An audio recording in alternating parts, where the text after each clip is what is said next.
Bonsoir à toutes, bonsoir à tous. Merci d'être fidèles à notre rendez-vous santé désormais du mardi. Alors que j'ai consacré de nombreuses émissions à l'alimentation, j'ai trouvé dans l'ouvrage du docteur Paul Nathan, endocrinologue, nutritionniste, Donner du sens à son alimentation pour donner du sens à sa vie aux éditions Odile Jacob, une démarche originale qu'il m'a semblé tout à fait intéressante de partager avec vous. J'ai le grand plaisir de la recevoir ce soir pour en parler. Docteur Paul Nathan, merci d'être avec nous. Bonjour. Alors, vous ne proposez pas un ouvrage de plus sur l'alimentation, le choix des nutriments, le nombre de calories dans l'assiette, la composition des repas, mais une réflexion globale sur son rôle crucial à condition d'y ajouter un peu d'âme ou d'humanité, celle-ci permettant d'augmenter notre niveau de conscience, d'améliorer nos relations avec nous-mêmes et les autres, et in fine, d'éclairer le sens de la vie. On peut décider, écrivez-vous, de ne plus être un mangeur glouton sans cerveau, mais un être pensant qui mange. Oui, tout à fait. En fait, l'idée, c'est un cheminement personnel. Après avoir écrit des livres sur la diététique, l'alimentation, se soigner par l'alimentation, un guide sur de la sagesse, thyroïde, probablement. un guide, un guide de sagesse alimentaire. Et ben voilà, on essaye de s'élever un petit peu plus vers la spiritualité et de sortir un peu de compter les calories, de la matérialité, pour effectivement se recentrer et s'ouvrir au monde. C'est quelque chose d'important parce que le constat que l'on a actuellement, c'est qu'on crée plus de barrières avec son corps, avec son alimentation, que d'harmonie. Voilà, ce qu'on va faire, alors je vous propose un entretien en 6 parties, que j'ai bien évidemment extraite de votre ouvrage, et on va démarrer par la première partie, qui est sortir de la matérialité et aller vers une spiritualité alimentaire. Alors vous expliquez, nous sommes une société individualiste, hédonique, matérialiste, qui favorise la satisfaction de besoins induits immédiats, qui mettent le doigt sur le vide intérieur et qui mènent à une toxicomanie alimentaire. Oui, donc j'ai commencé ce livre par Starmania, en disant j'ai la tête qui éclate, je voudrais dormir et je cherche mon soleil au milieu de ma nuit. Et en fait, j'ai proposé la porte nutritionnelle, l'ouverture justement vers ce monde et d'essayer de se recentrer et de pouvoir voir comment on peut, parce qu'on ingère dans cet aliment quelque chose de très très intime à l'intérieur de soi-même, comment on peut se détendre et comment on peut donner un peu plus d'ouverture et de luminosité. Là, ce que l'on voit actuellement, c'est que les personnes se referment sur leur tablette, sur leur iPhone, sur leur écran. Le Covid a encore enquisté quelque chose. Et là, effectivement, allons à la recherche de soi-même autour de nos jardins, notre jardin extérieur, notre jardin intérieur. Alors nous sommes des outre-mangeurs de n'importe quoi, n'importe comment. On va y revenir tout de suite et vous expliquer d'ailleurs qu'on a construit un 7e continent de plastique entre Hawaï et la Californie et que le gaspillage alimentaire, c'est 10 millions de tonnes par an. Et mépriser l'aliment et l'alimentation, c'est se mépriser soi-même. Tout à fait, tout à fait.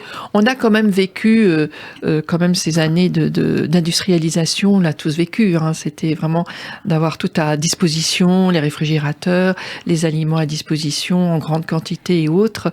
Et on voit qu'on a vécu un petit peu sans se soucier et on avait une sorte d'ego par rapport à la nature. De toute façon, on le voit bien en médecine, on a quand même fait beaucoup d'avancées et de se dire bon, on réglera ça plus tard. Le problème, c'est qu'on ne doit pas régler ça plus tard et il faut développer effectivement le fait de respecter son jardin extérieur qui est dans le milieu dans lequel on vit en respectant aussi son jardin intérieur et aussi de respecter la nature et ça commence par le respect de ce que l'on met à l'intérieur et c'est vrai que acheter n'importe quoi, manger n'importe quoi dans n'importe quelles conditions, dans du plastique et autres, c'est aussi une façon de se malmener parce qu'un aliment va nous restaurer comme on restaure un tableau et qui nous emmène un peu toutes ces couleurs, tous ces aliments colorés qui vont nous emmener des aliments essentiels à notre organisme et il faut faire en sorte qu'ils nous fassent du bien plutôt qu'ils nous fassent du mal.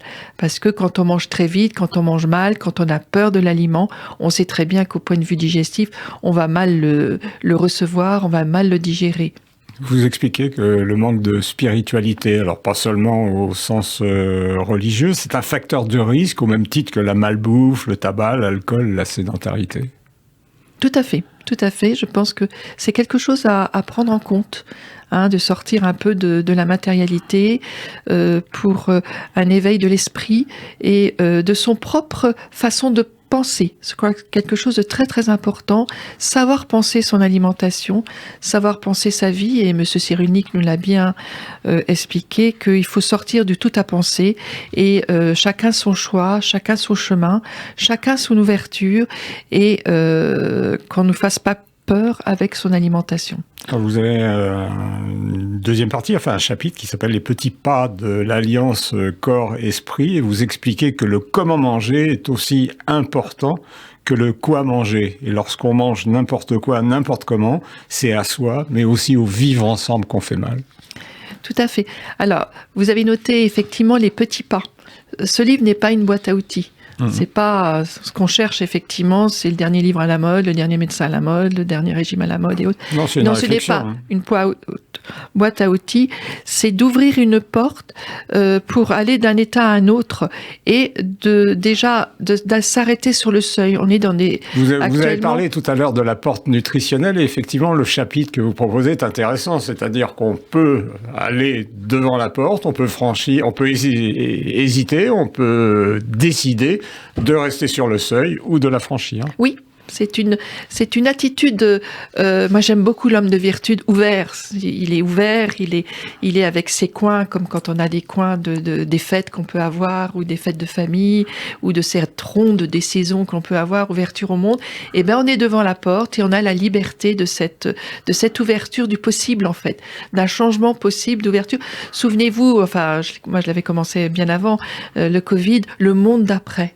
En fait, on a vu qu'il y avait une demande du monde d'après, qui a été vite engloutie avec les problèmes qu'il y a eu après le Covid. Et effectivement, on sait au fond de soi-même qu'il y a quelque chose qu'il faudrait développer en soi-même. Donc les petits pas, c'est déjà s'ouvrir, avoir l'intuition, avoir intégré en soi-même, qu'on puisse percevoir qu'il y a un chemin qui pourrait nous être bénéfique dans la réalisation de soi-même. Et à ce moment-là, effectivement, prendre le temps du seuil, comme prendre le temps de se détendre et de faire un sas avant de manger pour se détendre. Donc je prends le temps du seuil, l'ouverture du possible et je chemine pas à pas. Donc effectivement dans ce livre, il y a quelques exercices, c'est des exercices d'ouverture en fait, d'ouverture de soi. Quelques conseils, mais surtout de perception. Il y a aussi à la fin des chapitres, vous avez aussi des poèmes, parce que les poèmes c'est aussi le possible, c'est quelque chose qu'on ouvre en fait. C'est pas quelque chose qui sclérose, c'est quelque chose qui ouvre. Et effectivement les petits pas, c'est je mets sur le seuil, je veux ou je veux pas. Je me rends compte que finalement, j'avais déjà une sensation qu'il fallait que je change quelque chose. Et puis, petit à petit, je chemine. J'aime beaucoup les labyrinthes. Les labyrinthes sont dans nos vies de société depuis des millénaires. Et en fait, il n'y a rien qui fasse aller au centre du labyrinthe. Et en fait, c'est un cheminement. Donc on peut se tromper un peu, on peut revenir en arrière et puis l'important, le cheminement, c'est l'harmonie et le développement et surtout s'ouvrir et être des êtres de lumière. S'ouvrir au monde à travers l'aliment. Alors on est malheureusement passé de la peur de manquer à un bien consommable ad libitum, ad nauseam, et on va, alors je l'ai artificiellement scindé en 3 chapitres. L'alimentation, l'aliment et le repas. Ce sont des choses qui, dans mon esprit, sont différentes. Vous dites que l'alimentation nourrit les corps, mais aussi les identités, la sociabilité, le cœur, l'esprit, l'âme. Tout à fait. Et manger, c'est introduire l'extérieur dans son intimité et ainsi accepter l'altérité. Ça, c'est important. On accepte dans notre intimité, dans nos entrailles, on peut dire, on accepte quelque chose qui n'est pas nous, effectivement. Et aussi, on va choisir son aliment en fonction de notre culture, en fonction de notre histoire, de notre famille. Ça va nous ramener à quelque chose d'identitaire, en fait. Et vous dites, l'homme s'intéresse à son alimentation plus pour ériger des exclusions que créer de l'harmonie, malheureusement. Actuellement, la connaissance alimentaire, c'est bien d'avoir une connaissance nutritionnelle, et la connaissance alimentaire, je pense qu'on le prend sur le mauvais côté, qui est d'avoir un pouvoir sur soi. On va avoir un pouvoir sur soi pour le poids, pour le jeunisme, pour dire... La mode du sang, vous les gratinez, du sang, S-A-N-S, vous les gratinez terrible. Sans blé, sans gluten, sans lactose, sans œufs. Je ne veux pas dire qu'il n'y ait pas des personnes qui soient allergiques ou intolérantes. Non, on parle pas des maladies cœliaques, on parle pas... Actuellement, on exclut, c'est-à-dire qu'on fait des frontières. Les frontières ont toujours, les murs ont toujours, entre les pays, ont toujours existé depuis très longtemps. On en fait de plus en plus, on en fait aussi dans sa ville, et on en fait aussi dans son ventre, où on fait des murs avec certains aliments, alors qu'ils sont là pour nous nourrir, en fait. En plus, sur des aliments qui sont des aliments de base, qui sont le blé, qui sont aussi le lait, les produits laitiers. Le lait, c'est la voie lactée, le lait, c'est l'enfant qui se nourrit du lait de sa mère. L'enfant, après, il va boire son lait tout petit, cette voie lactée blanche. Et puis, petit à petit, quand il va découvrir l'extérieur, on va lui donner des aliments beaucoup plus colorés, et il va marcher et s'ouvrir vers l'extérieur avec tous ces aliments colorés à la recherche de ce monde-là. Et en fait, faut se poser la question si on veut ce monde d'exclusion, je dirais pas séparatisme, mais en fait de séparation. Et si on le veut. Le refus extrême, docteur Nathan, là pour vous, alors j'étais surpris, c'est le véganisme. Vous dites qu'il y a une forme de radicalité qui sépare des autres en se donnant une identité, une réalité, en fait une idéologie qui redéfinit des frontières. Tout à fait. Moi, je pense que c'est une mauvaise...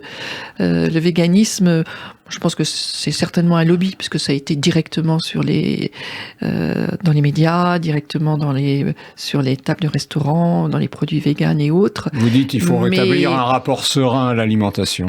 Tout à fait. Il faut rétablir un rapport serein à l'alimentation.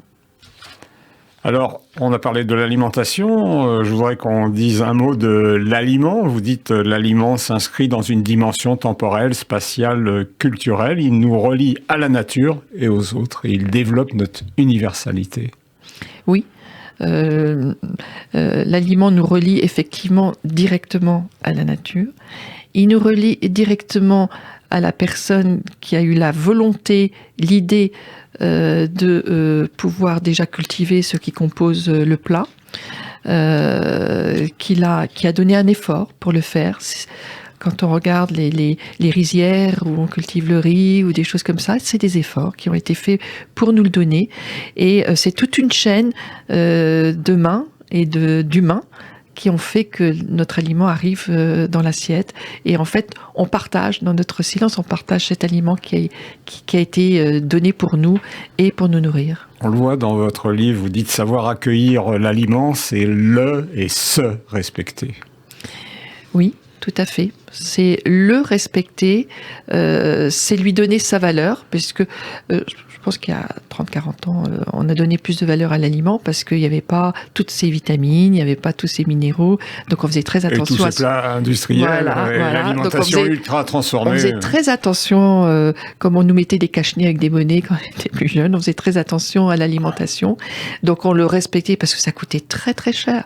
C'était 30-35% des budgets des ménages, maintenant il est ça occupe beaucoup moins la proportion des budgets des ménages, et on le respectait un petit peu plus. Je me souviens, on faisait briller un peu les pommes. D'ailleurs, moi, je suis un peu étonnée de ce qu'on ose parfois nous vendre en fruits, alors qu'avant, on avait des jolis fruits.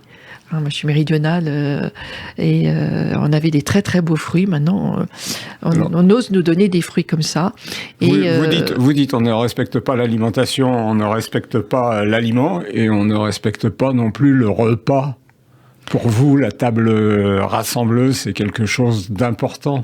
L'homme préhistorique, quand il a inventé le feu, il y a d'autres hommes qui sont venus avec lui.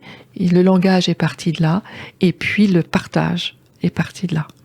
Et on a besoin de ce partage. Et là, en fait, il y a une déstructuration complète des repas. Chacun mange à son heure en fonction de ses activités, en allant chercher son repas dans le... C'est un danger. C'est le danger qu'on a en France. Jusqu'à présent, l'alimentation française était bien équilibrée jusqu'à présent, avec une silhouette française. Vous savez qu'on est quand même les égéries de la mode, quand même en France, la femme française. Et c'est effectivement, il commence à y avoir une déstructuration, peut-être parce qu'on dit c'est du temps perdu. Moi, je l'entends en consultation. Premièrement, c'est pas à moi de faire la cuisine. Bon, ça c'est autre chose. Vous dénoncez d'ailleurs les repas pris en marchand, par exemple. Exactement. Donc c'est du temps perdu. Non, avant on disait pause repas, c'est-à-dire qu'il y avait la tension de son travail, quel qu'il soit, et que ce soit la femme ménagère, que ce soit la femme à la maison, que ce soit les travailleurs et autres. Et puis après, on se restaurait, c'est-à-dire détente. C'est le mécanisme de la vie de pulsion. Tension, détente. Donc, je fais mon activité, je me détends au repas. C'est le jour, la nuit, inspiration, respiration. C'est ce mécanisme de pulsion de vie. Et puis maintenant, qu'est-ce qu'on fait? On vrille. C'est-à-dire qu'effectivement, en plus, vous savez qu'il y a de plus en plus de tension dans le travail. Et on se vrille au moment du repas. On rajoute un stress. Et effectivement, à ce moment-là, qu'est-ce qu'on voit? Comme on sait qu'il y a autant de cellules nerveuses dans le cerveau que dans les intestins, on augmente sa perméabilité intestinale. On malmène un peu ses sécrétions salivaires et autres, et on mange avec mauvais cœur et avec nos émotions. Et vous dites apprécier le repas pris ensemble, c'est reconnaître le travail de l'autre, de tous ceux qui ont œuvré à sa préparation. Il faut manger ensemble pour mieux vivre ensemble. C'est sûr. Déjà, ça commence dans les familles. Ça commence tout petit. L'enfant à table, tout petit, parce qu'il va regarder ce qui se dit. Il va apprécier de manger entouré, les échanges après quand il y a des amis, qu'on peut faire une belle table aussi quand on reçoit d'autres personnes, on se met un petit peu sur 131. Et après, quand on échange aussi plus tard avec les amis, je ne sais pas si vous avez remarqué, mais on digère beaucoup mieux quand on est repas ensemble, quand on est détendu. Regardez, en vacances, moi je suis quand même très étonnée, en fait finalement on mange un petit peu plus quand même, mais on prend jamais de poids parce qu'on est détendu en fait. Et on est content après un bon repas, et on repart apaisé. Il y a une sorte d'apaisement, je ne sais pas si vous avez remarqué, on est apaisé quand on a partagé son repas. Vous avez évoqué les enfants. Dans un des chapitres, vous expliquez qu'il faut protéger les enfants des nourritures toxiques. Alors, pas les nourritures alimentaires, mais vous faites allusion directement aux écrans. Il conviendrait de s'interroger sur une véritable, ce que j'appelle, écologie de l'enfance. L'enfant, il est malmené.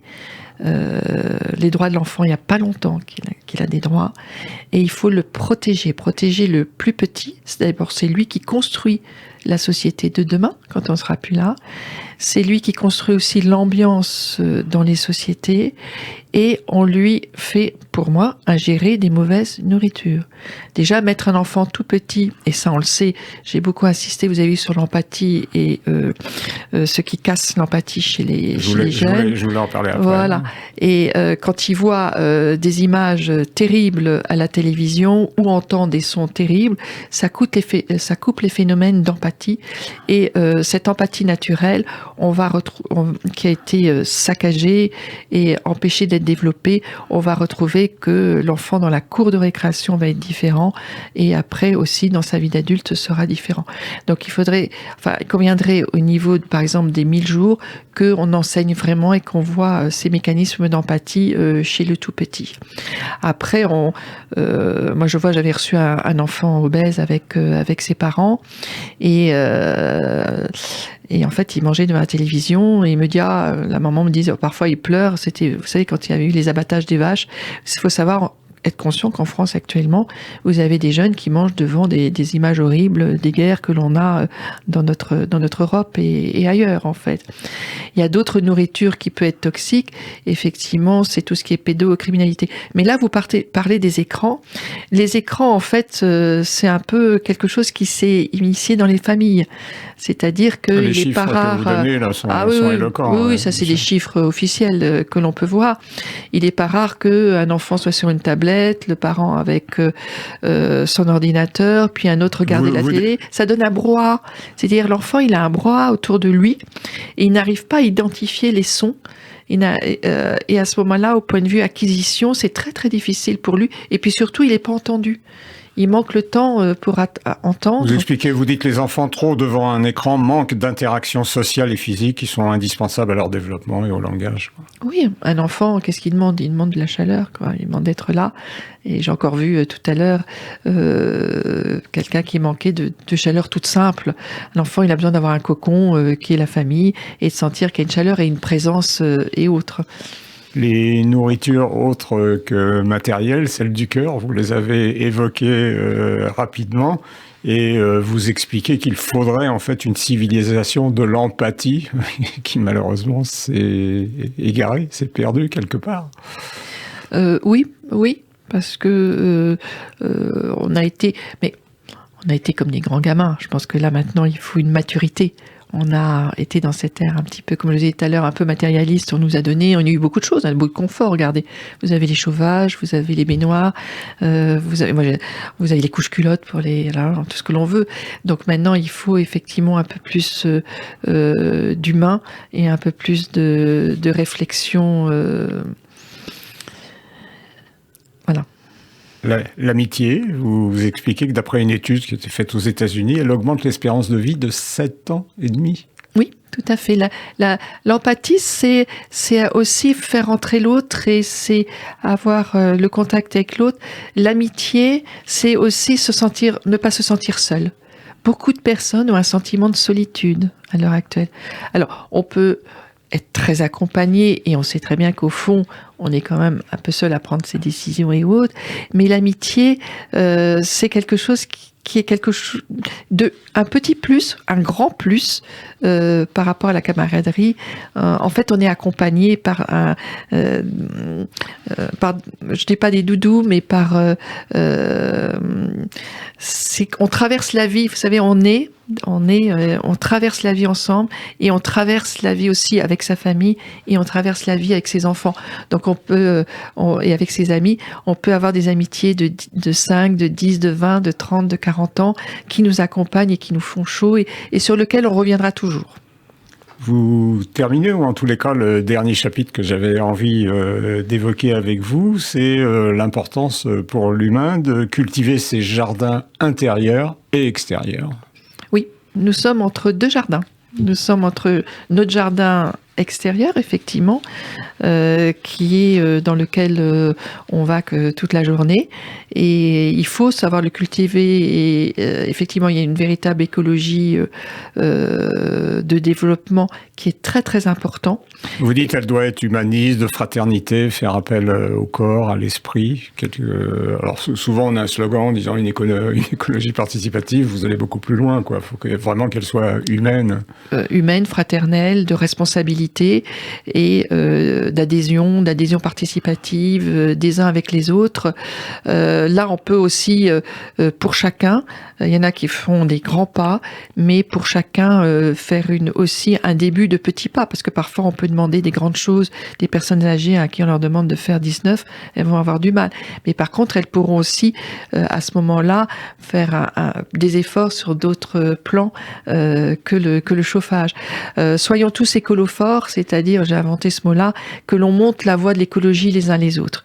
Ça va être soit de ne pas avoir de coton de démaquillage à jeter, ça va être soit maintenant je sais quand je vais déjeuner, je ferme la lumière de la salle d'attente, chose que je faisais pas. Faisons cette écologie chacun pour participer et sans attendre d'avoir des directives qui soient très contraignantes, mais participons tous à ce bien commun qui est notre terre, et on va y arriver.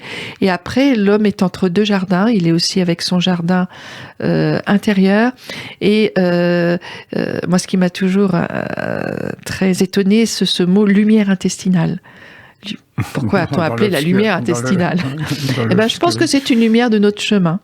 Hein, c'est un chemin qu'on ne peut pas finalement à l'heure actuelle ne pas faire, puisqu'on voit que ce qui se passe au niveau des intestins, premièrement, il y a une chose qui est extraordinaire, c'est que le bébé il est stérile, et puis finalement quand il naît, il a une colonisation de bonnes bactéries pour lui.